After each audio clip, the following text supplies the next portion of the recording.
యోసేపు సహోదరులు వారి గొర్రెలను చూసుకుంటూ పొలంలో ఉన్నారు. వారిని చూడటానికి యోసేపు రావడం వారు చూశారు.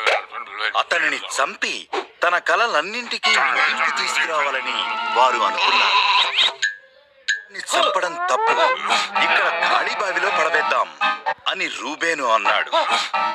వారు యోసేపు రంగుల అంగీని చింపివేసి అతనిని బావిలో పడవేశారు. ఇష్మాయేలీయులు ఐగుప్తుకు వెళ్లే ఆ దారిలో వచ్చారు. యోసేపును ఈ ఇష్మాయేలీయులకు బానిసగా అమ్మివేద్దాం అని యూదా సలహా ఇచ్చాడు. ఆ సహోదరులు యోసేపును 20 వెండి నాణాలకు అమ్మివేశారు.